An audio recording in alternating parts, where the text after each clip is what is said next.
2025 belongs to Ousmane Dembélé. Football's most prestigious individual honor was awarded to Ousmane Dembélé on a glittering Monday night in Paris. Inside the historic Théâtre du Châtelet, the French winger stood on stage, golden trophy in hand, as he was crowned the 2025 Ballon d'Or winner. For years, Dembélé had been labeled as a player of immense talent but inconsistent delivery, plagued by injuries and questions about whether he could ever fulfill his potential. But on this night, those doubts were erased. Ousmane Dembélé was no longer just a promise, he was the best player in the world. Born Masour Ousmane Dembélé on May 15, 1997, in Vernon, Normandy, his rise to the pinnacle of football is as unlikely as it is inspiring. The son of a Mauritanian Senegalese mother and a Malian father, Ousmane's roots were humble. Growing up, life wasn't easy, but football quickly became his escape. On the streets of Évreux, he perfected the dribbling skills and ambidexterity that would later leave defenders in knots. The ball was never far from his feet, and even as a boy, he showed an obsession with mastering every detail of the game.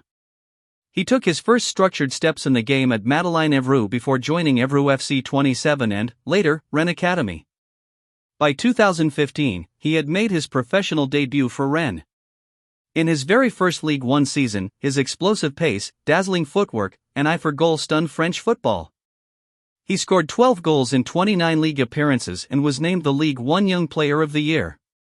Comparisons with Cristiano Ronaldo and Thierry Henry started flying in, and it was clear that Europe's biggest clubs were circling. The first big move came in 2016, when Borussia Dortmund secured his signature. In Germany, Dembélé blossomed even further. He played with freedom, forming a lethal partnership with Pierre-Emerick Aubameyang. His crowning moment came in the DFB Pokal final, where he scored and inspired Dortmund to victory. In his debut season, he had 13 assists and 6 goals in the Bundesliga and was named Rookie of the Year. Europe knew it was witnessing something special. Then came the transfer that would change everything. In 2017, Barcelona paid €105 million plus add-ons to sign Dembélé, making him, at that time, the joint second most expensive player in history. The pressure was immense. He was brought in to replace Neymar, who had departed for PSG. But things didn't go according to plan. His first season was wrecked by injuries, and the years that followed were a mix of brilliance and frustration. At Barca, he showed flashes of world-class talent, stunning solo goals, blistering runs, and moments of genius. He even lifted 3 La Liga titles, 2 Copa del Rey trophies, and 2 Spanish Super Cups. Yet the narrative around Dembélé became dominated by his repeated hamstring injuries, his off-field discipline, and the nagging question, could he ever become the player everyone believed he could be? Dembélé is the kind of winger defenders dread facing. Blessed with the rare ability to use both feet almost equally, he can glide down the left or the right flank, leaving opponents guessing at every turn. His technical mastery, combined with blistering pace and agility, makes him lethal in one-on-one situations, where a single feint or stepover can completely unravel a backline. What makes him even more unpredictable is his versatility. He isn't confined to the wing. Coaches have trusted him as an attacking midfielder in both 4-4-2 and 3-5-2 systems, while his clinical finishing allows him to step into the role of a striker when needed. And while his dribbling often steals the spotlight, Dembélé's long-range shooting and ability to deliver inch-perfect crosses add more layers to his attacking arsenal.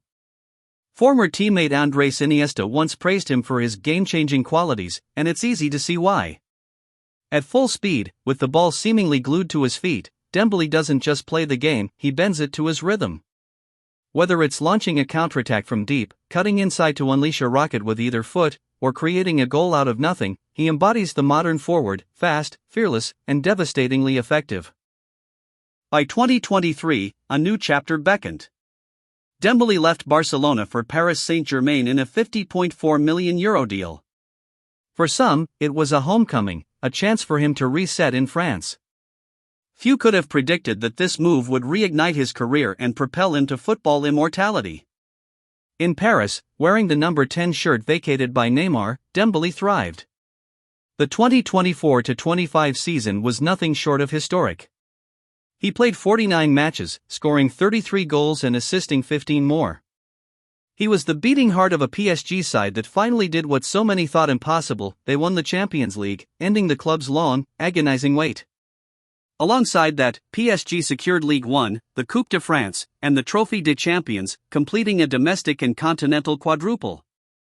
Dembélé was at the center of it all, delivering on the biggest nights. In the Champions League, he was unstoppable. He scored crucial goals against Manchester City, Liverpool, and Arsenal, before setting up 2 goals in the final against Inter Milan.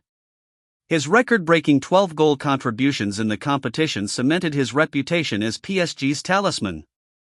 Unsurprisingly, he was named UEFA Champions League Player of the Season and Ligue 1 Player of the Year. For many, this was the redemption arc they had been waiting for. From being doubted as a fragile talent at Barcelona, Dembélé had become the leader of one of Europe's most dominant sides. His ambidexterity, his unpredictability, and his devastating pace made him a nightmare for defenders. And more than anything, his maturity had grown. He was now consistent, reliable, and decisive when it mattered most. Internationally, Dembélé had already experienced glory. He was part of France's 2018 World Cup winning squad, though he played a limited role. He also featured in the 2022 World Cup, where France reached the final, and Euro 2024, where he shone in key games. But winning the Ballon d'Or elevated him into the pantheon of French greats. Only a handful of Frenchmen like Michel Platini and Zinedine Zidane have won the award. Now, Dembélé's name sits proudly alongside them. Off the pitch, Ousmane lives a quieter life. A devout Muslim, he married in 2021 in a traditional Moroccan ceremony, and he and his wife welcomed their first daughter in 2022. Despite the fame, his focus remains on his family and his career. His net worth, estimated at around $40 million, reflects not only his football contracts but also his endorsements, though he has never chased the limelight the way some superstars have. For all the trophies and accolades, what makes his story so compelling is the resilience behind it. This was a player once dismissed as too fragile, too inconsistent. Injuries nearly derailed his career, and critics were quick to label him a failed transfer at Barcelona. Yet here he is, the Ballon d'Or winner, proving that setbacks don't have to define a career, they can fuel a comeback. The 2025 Ballon d'Or is more than just a golden trophy for Ousmane Dembélé. It is validation. It is redemption. It is the culmination of years of struggle, sacrifice, and belief. He has joined the select few who have lifted football's greatest individual prize, and he did it in the city where his journey began, Paris. But the story doesn't end here. Dembélé is still only 28. With PSG hungry for more and France aiming for future glory, he has the chance to cement himself not just as a great player of his generation but as one of the all-time legends of the game. From the streets of Vernon to the world stage, from fragile prospect to Ballon d'Or winner, Ousmane Dembélé's journey is proof that destiny favors those who never stop fighting for their dreams. So now I'll ask you, do you believe Dembélé's 2025 Ballon d'Or marks the peak of his career, or is the best still yet to come? Drop your thoughts in the comments, and let's celebrate the incredible story of a man who refused to give up on greatness.